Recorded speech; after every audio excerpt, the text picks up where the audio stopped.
everyone, it's me, Miss V, and I'm going to be reading you an incredible book. It's called Last Stop on Market Street, and you can tell this book is amazing because it won not just one, but two, it won 3 awards. It won a Caldecott, it won the Newbery Award, and the Coretta Scott King Award.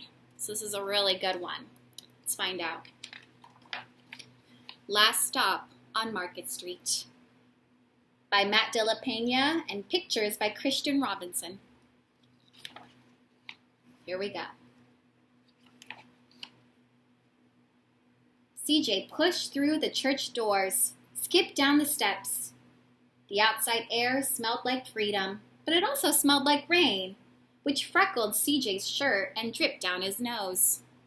It's a rainy day in the city for CJ. He ducked under Nana's umbrella, saying, "How come we gotta wait for the bus in all this wet?"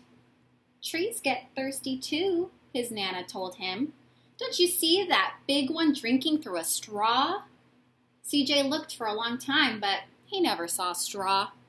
Do you see what she means? She's talking about this tree right here that kind of looks like a straw, doesn't it? From the bus stop, he watched water pool on the flower petals, watched rain patter against the windshield of a nearby car. His friend Colby climbed in, gave CJ a wave, and drove off with his dad. "Nana, how come we don't got a car?" CJ asked. "Boy, why do we need a car for? We've got a bus that breathes fire, and old Mr. Dennis who always has a trick for you." The bus creaked to a stop in front of them. It sighed and sagged, and the doors swung open.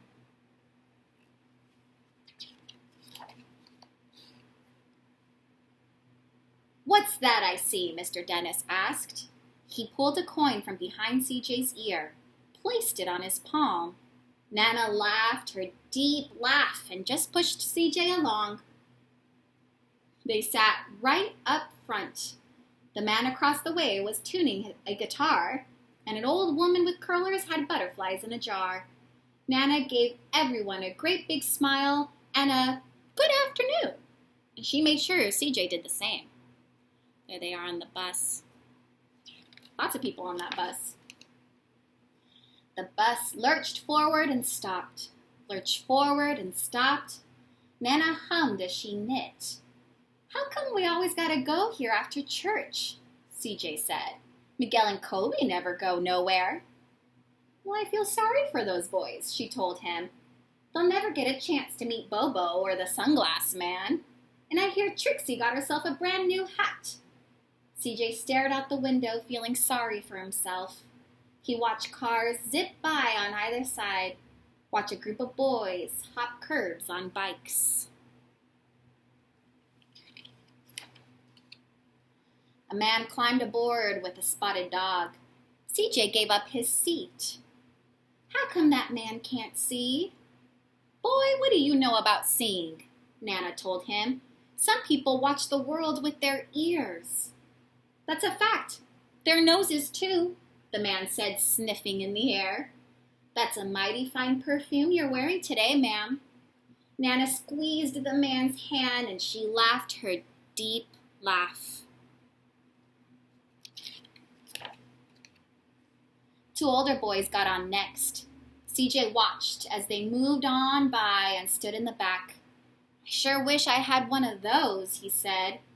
Nana set down her knitting. "What for? You've got the real-life thing sitting right in front of you.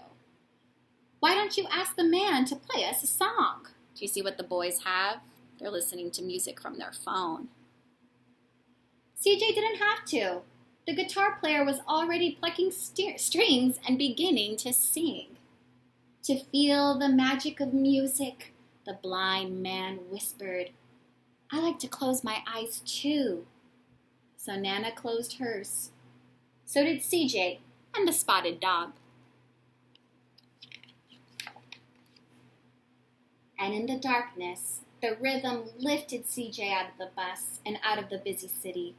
He saw sunset colors swirling over crashing waves, saw a family of hawks slicing through the sky, saw the old woman's butterflies dancing free in the light of the moon.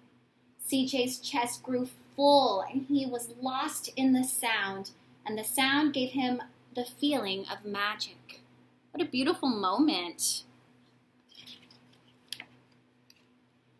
The song ended and CJ opened his eyes. Everyone on the bus clapped, even the boys in the back. Nana glanced at the coin in CJ's palm, and CJ dropped it in the man's hat. "Last stop on Market Street," Mr. Dennis called.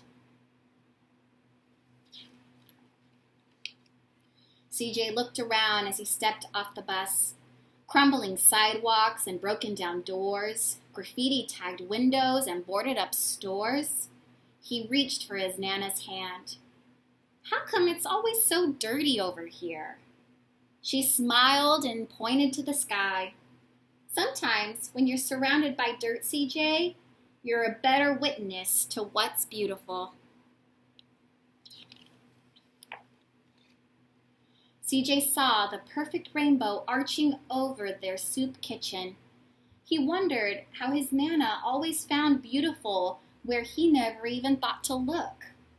He looked all around them again, at the bus rounding the corner out of sight, and the broken street lamps still lit up bright, and the stray cat shadows moving across the wall. Oh, and you see that rainbow?